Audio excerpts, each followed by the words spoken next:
তো আজকে আমাদের আলোচনার বিষয় হবে বিশ্বনবী সাল্লাল্লাহু আলাইহি ওয়াসাল্লাম পৃথিবীবাসীর জন্য কি করেছেন। একজন মানুষকে মহাব্বত করে আমরা কেন, যদি সমাজের উপর তার কোনো অবদান থাকে, রাষ্ট্রের উপর তার কোনো অবদান থাকে, মানুষের জন্য তার কোনো অবদান থাকে, তখন অটোমেটিক আমাদের মহাব্বত তার জন্য সৃষ্টি হয়, ঠিক কিনা? তো বিশ্বনবী তাজদার মদিনা সাল্লাল্লাহু আলাইহি ওয়াসাল্লামকে আমরা কেন মহাব্বত করব, তার কি অবদান আছে বিশ্ববাসীর জন্য, এই সম্পর্কে হালকা কিছু বলবো। বিশ্বনবী সাল্লাল্লাহু আলাইহি ওয়াসাল্লামের অবদান বিশ্ববাসীর জন্য কি?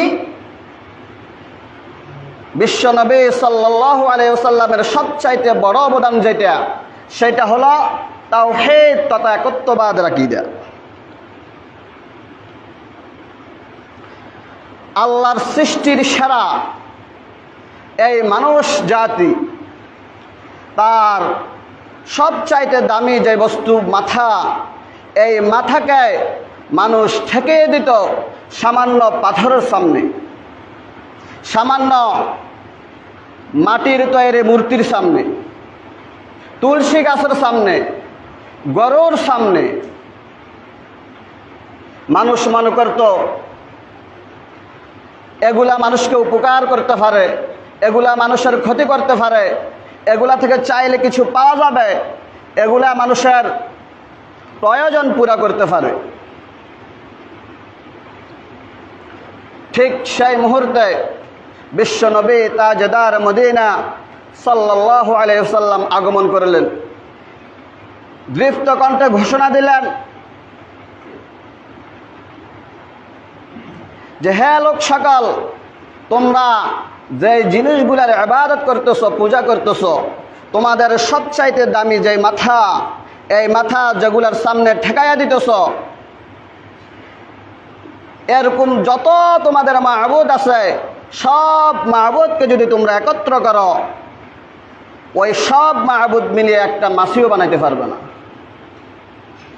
শুধু তাই নয়, ওই মাহবুদগুলার সামনে তোমরা যে খানা রাখো, প্রসাদ রাখো, বিভিন্ন আইটেমের খানা রাখো, ওই খানা যদি কোনো একটা মাসি নিয়ে চলে যায়, ওই মাহবুদগুলার এই শক্তি নাই যে ওই খানাকে ওই মাসি থেকে কেড়ে নিবে। এই কথা আল্লাহ সুবহানাহু ওয়া তাআলা কোরআন মাজিদের সূরাতুল হজর 73 নম্বর আয়াত বলতেছেন, ইন্নাল্লাযীনা তাদউনা মিন দুনিল্লাহি লা ইয়াখলুকু যুবাবান ওয়ালাউ ইজতামাউ লাহু ওয়া ইন ইয়াসলুবহুমুয যুবাবু শাইআন লা ইস্তানকিযুহু মিনহু দুআফাত তালিব ওয়াল Matlub. O people, those you invoke besides Allah will never create a fly,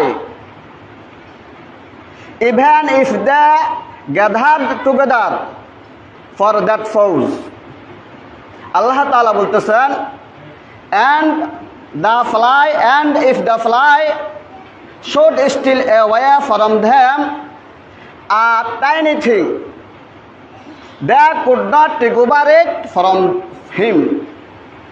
Weak are the purser and pursued. আল্লাহ তাআলা বলতেছেন, হে আমার বান্দারা, তোমরা আল্লাহ ব্যতীত যাদেরকে ডাকতেছ, তারা সবাই মিলিয়া যদি একত্র হয়, সর্বশক্তি প্রয়োগ করে, ওয়ালা ইজতামাউ লাহু, তাদের শক্তি নাই একটা মাসি বানানোর। ওয়া ইন ইয়াসলুবহুমুয যুবাবু, আর যদি ওই খোদা থেকে কোনো একটা মাসি কোনো খাদ্য কেড়ে নেয়, অথবা খোদার শরীরে তোমরা যে রং লাগাও, ওই রংগুলা থেকে কিছু একটা কেড়ে নেয়, ওই খোদার শক্তি নেই ওই মাসি থেকে ওই জিনিসটাকে রক্ষা করার।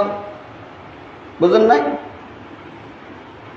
বিশ্বনবী সাল্লাল্লাহু আলাইহি ওয়াসাল্লাম মানুষকে দান করলেন তাওহীদের আকীদা, ঘোষণা করলেন, ইয়া আইয়ুহান নাসু কুলু লা ইলাহা ইল্লাল্লাহু তুফলিহুন।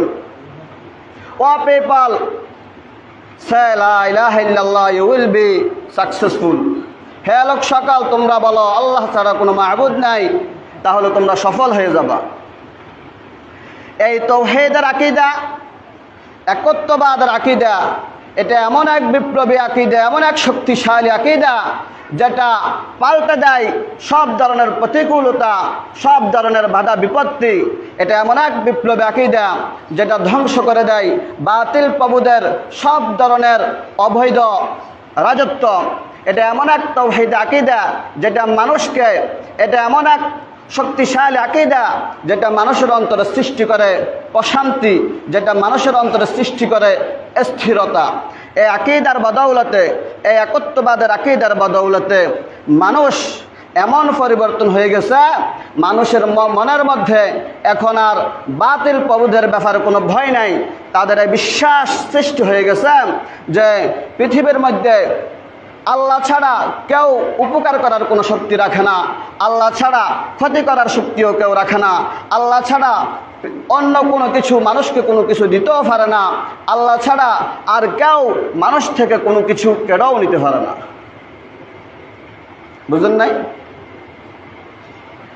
তাহলে এই এলো মুহাম্মদ সাল্লাল্লাহু আলাইহি সাল্লামের সবচাইতে বড় আকীদা। এই আকীদা মানুষকে কি দিয়েছে?